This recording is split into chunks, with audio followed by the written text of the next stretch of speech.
पिछले कुछ महीनों से सोशल मीडिया पर एक दिलचस्प बहस चल रही है। कोई कह रहा है कि पाकिस्तान अब सनातन इतिहास अपना रहा है, कोई कह रहा है कि पाकिस्तान को आखिर अपनी जड़ों की याद आ गई, तो कुछ लोग इससे भी आगे बढ़कर दावा कर रहे हैं कि अब पाकिस्तान मान चुका है कि उसकी असली पहचान सिंधु घाटी सभ्यता है। लेकिन क्या सचमुच ऐसा है या फिर सोशल मीडिया ने आधी बात को पूरी कहानी बना दिया है? क्या सचमुच पाकिस्तान अपनी प्राचीन विरासत की ओर लौट रहा है? आज इसी सवाल का जवाब खोजेंगे। यह है आवाज द वॉइस और आप देखना शुरू कर चुके हैं द मंजीत ठाकुर शो।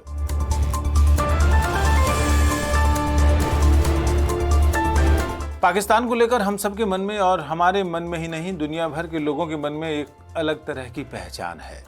गरीबी, फौज की दहशत, डेमोक्रेसी से कोई वास्ता नहीं।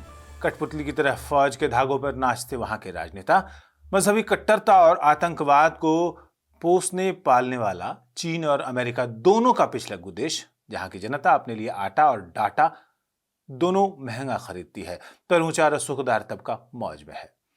लेकिन दुनिया चौंक गई और खास तौर पर इंडिया वाले भी चौंके जब यह खबर आई कि पाकिस्तान सिंधु घाटी सभ्यता की ओर ध्यान दे रहा है और पाकिस्तान में संस्कृत की पढ़ाई शुरू हुई है।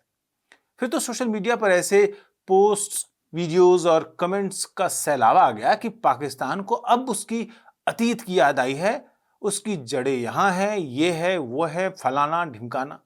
लेकिन पाकिस्तान ने राह बदल ली है या बदलने का दिखावा कर रहा है? उसके पीछे वही सोच है जो दुनिया उसके बारे में सोच रही है, इमेज बिल्डिंग। लेकिन इस बात की पड़ताल करते हुए शुरुआत करेंगे एक बहुत जरूरी फैक्ट से। फैक्ट नंबर 1, यह कहना गलत होगा कि पाकिस्तान ने अपनी राष्ट्रीय पहचान बदल दी है। ऐसा कोई सरकारी फैसला नहीं हुआ है। पाकिस्तान का संविधान, उसकी विचारधारा और उसकी नेशनल आइडेंटिटी आज भी इस्लामिक रिपब्लिक ही है। इसमें कोई बदलाव नहीं आया है। लेकिन इसके साथ साथ एक दूसरा प्रोसेस भी चल रहा है। कुछ यूनिवर्सिटीज, कुछ इतिहासकार, कुछ म्यूजियम और कुछ कल्चरल इंस्टीट्यूशंस पाकिस्तान के प्री इस्लामिक अतीत को नए सिरे से पढ़ने की कोशिश कर रहे हैं। यानी ये कोई राष्ट्रीय क्रांति नहीं है, बल्कि अपनी हिस्ट्री पर एक एकेडमिक और सांस्कृतिक पुनर्विचार है। अब सवाल उठता है कि ऐसा क्यों हो रहा है? इसके लिए हमें 1947 में लौटना होगा। जब पाकिस्तान बना तो उसके सामने सबसे बड़ी चुनौती थी राष्ट्रीय पहचान यानी नेशनल आइडेंटिटी क्रिएट करने की। एक नए आर्टिफिशियली बनाए गए, हिंसा और धमकी के जरिए हिंदुस्तान से अलग किए गए जमीन के इस टुकड़े को, जिसके अलग अलग हिस्सों की भाषा, लैंग्वेज, अलग संस्कृति, अलग खान पान, अलग और इतिहास अलग था। ऐसे में इन्हें एक साझा पहचान की जरूरत थी।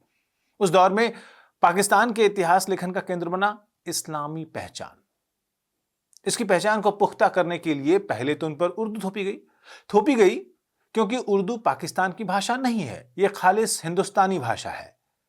बहरहाल उर्दू को पाकिस्तान ने अपनी पहचान बना लिया और उसको आज भी पंजाबी या सिंधी लहजे में बोलते हैं।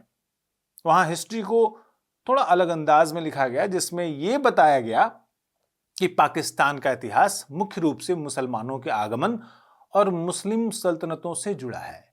इसकी एक सियासी वजह भी थी। एक नए राष्ट्र को अपने अस्तित्व का आधार चाहिए था। अस्तित्व का आधार समझते हैं? यानी पाकिस्तान को यह साबित करना था कि उसको इस धरती पर क्यों होना चाहिए। लेकिन इसी प्रोसेस में उस जमीन के टुकड़े का प्राचीन इतिहास यानी हड़प्पा, मोहनजोदड़ो, गांधार, तक्षशिला धीरे धीरे उनके राष्ट्रीय विमर्श के किनारे चला गया, या ऐसा कहें कि किनारे लगा दिया गया। यह सच है कि इतिहास की किताबों से पूरी तरह गायब नहीं हुआ, लेकिन उसे लेकर पाकिस्तान ने कभी दावा भी नहीं किया कि दुनिया की हम सबसे पुरानी सिविलाइजेशन है। अब एक और भ्रम दूर कर लेते हैं। सोशल मीडिया पर कई लोग लिख रहे हैं कि पाकिस्तान ने पहले सिंधु सभ्यता को नकार दिया था और अब 2026 में उसे अपना रहे हैं। यह बात भी पूरी तरह सही नहीं है। क्यों? क्योंकि मोहनजोदड़ो और हड़प्पा पर खुद पाकिस्तान ने दशकों से खुदाई करवाए, संग्रहालय बनवाए, यूनेस्को के साथ उसके कंजर्वेशन के प्रोजेक्ट्स चलाए। मोहनजोदड़ो को 1980 में वर्ल्ड हेरिटेज घोषित कराने में भी पाकिस्तान की अहम भूमिका थी। यानी आर्कियोलॉजी के लेवल पर पाकिस्तान ने इस विरासत को, इस धरोहर को कभी छोड़ा नहीं। तो असल में बदलाव कहां आया है? बदलाव इस बात में है कि अब कुछ विद्वान ये कह रहे हैं कि ये विरासत केवल आर्कियोलॉजिकल महकमे की नहीं, पाकिस्तान की कल्चरल आइडेंटिटी का भी हिस्सा है। यहीं से नई बहस शुरू होती है। इसी रेफरेंस में एक और घटना हुई जिसे दुनिया का ध्यान जिसने खींचा है। लाहौर के Lahore university of management sciences यानी LUMS में संस्कृत का पाठ्यक्रम शुरू किया गया, जिसके बारे में हमने पिछले वीडियो में बात की थी और आप उसका लिंक नीचे कमेंट सेक्शन में देख सकते हैं और उस वीडियो को देखकर उस पर अपनी राय जाहिर कर सकते हैं। लेकिन क्या इसका मतलब यह है कि पाकिस्तान अपनी पूरी पहचान को बदलने की कोशिश कर रहा है? नहीं। यही वो जगह है जहां सोशल मीडिया अक्सर गलती करता है। एक यूनिवर्सिटी में शुरू हुआ कोर्स पूरे देश की पॉलिसी नहीं बन जाता। कुछ इतिहासकारों की नई सोच पूरे समाज की सोच नहीं बन जाती। लेकिन इतना जरूर कहा जा सकता है कि पाकिस्तान के भीतर एक नया इंटेलेक्चुअल तबका यह सवाल पूछ रहा है कि क्या किसी देश का इतिहास केवल उसके मजहब या धर्म से शुरू होता है या उस धरती की सभ्यताओं से भी? और शायद यहीं से इस कहानी का सबसे दिलचस्प चैप्टर शुरू होता है। सवाल पूछा जा रहा है कि इंडोनेशिया और मिस्र जैसे देशों ने अपने प्री इस्लामिक अतीत को कैसे अपनाया, और क्या सिंधु सभ्यता को केवल भारत या केवल पाकिस्तान की सभ्यता कहना इतिहास के साथ न्याय होगा? लेकिन यह भी सच है कि वहां का एक वर्ग अपने प्राचीन इतिहास को नए नजरिए से पढ़ना चाहता है। अब सवाल है कि आखिर इसकी जरूरत क्यों महसूस हुई? पाकिस्तान के इतिहास में आइडेंटिटी क्राइसिस हमेशा से रही है। ये बात हम हर बार बोलते हैं। 1947 के बाद से मुल्क ने खुद को पूरी तरह से एक मजहबी पहचान के इर्द गिर्द खड़ा किया, लेकिन धीरे धीरे यह एहसास होने लगा कि सिर्फ एक धार्मिक चश्मा किसी भी राष्ट्र की विविधता को समेटने के लिए काफी नहीं है।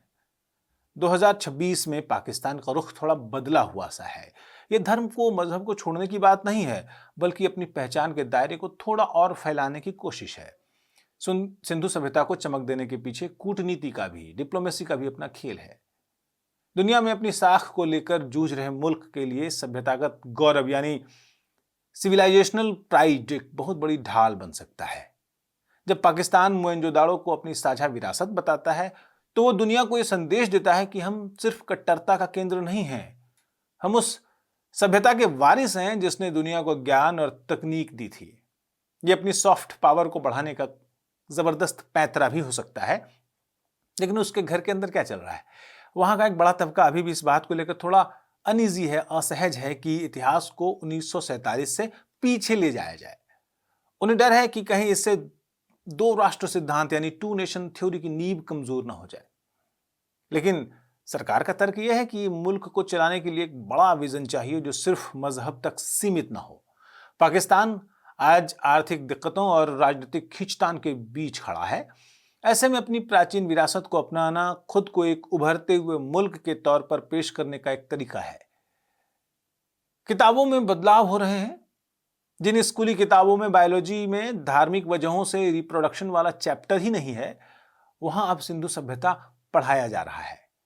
ये बच्चों को ये बताने का तरीका है कि वे एक ऐसी जमीन के मालिक हैं जिन्होंने दुनिया को कारोबार करना सिखाया, जिन्होंने दुनिया को शहर बसाने का तरीका सिखाया, और यह कोशिश है एक ऐसी हाइब्रिड पहचान बनाने की जहां धर्म का गर्व भी हो और हजारों साल पुराना इतिहास भी।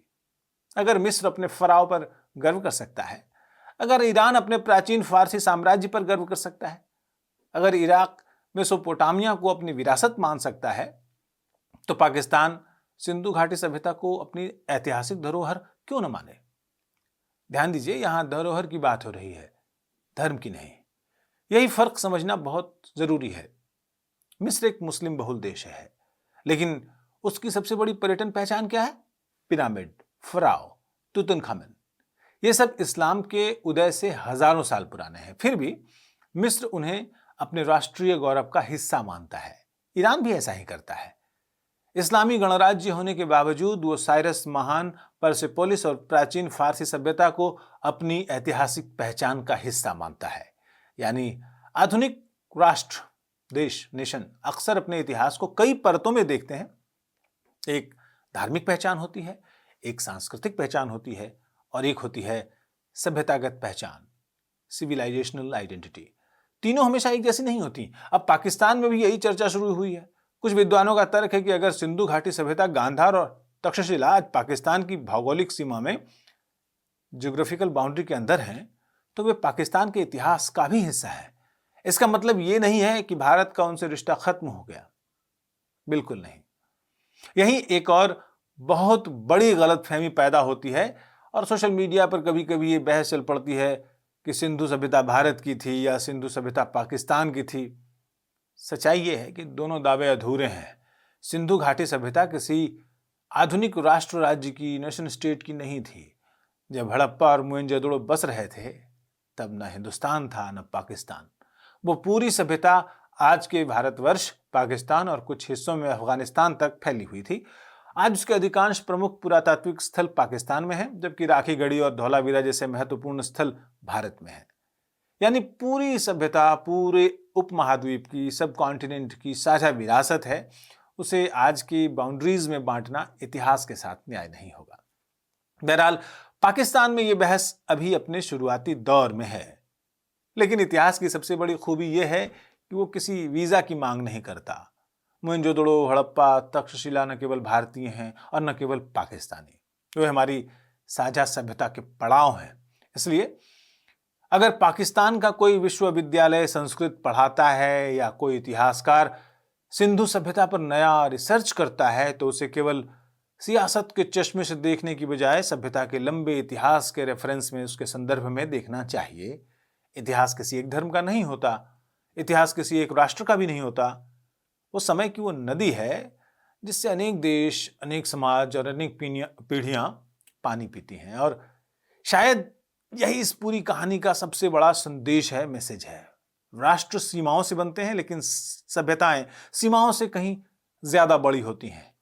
और जब कोई समाज अपने अतीत को बिना डर और बिना किसी पूर्वाग्रह के पढ़ना शुरू करता है तो वो केवल इतिहास नहीं पढ़ रहा होता है, वो अपने भविष्य को और थोड़ा व्यापक, ज्यादा वाइड बना रहा होता है। अब ये प्रयोग कितना कामयाब होता है ये वक्त बताएगा। अगर ये सिर्फ राजनीतिक दिखावा रहा तो कुछ हासिल नहीं होगा, लेकिन अगर ये वाकई समाज में इंक्लूसिवनेस और खुली सोच लाता है तो ये पाकिस्तान के इतिहास का सबसे बड़ा मोड़ साबित होगा।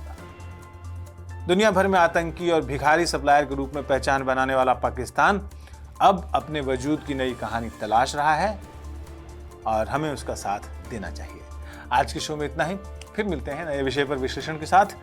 दीजिए विदा मंजीत ठाकुर को और हमारी पूरी टीम को। नमस्कार।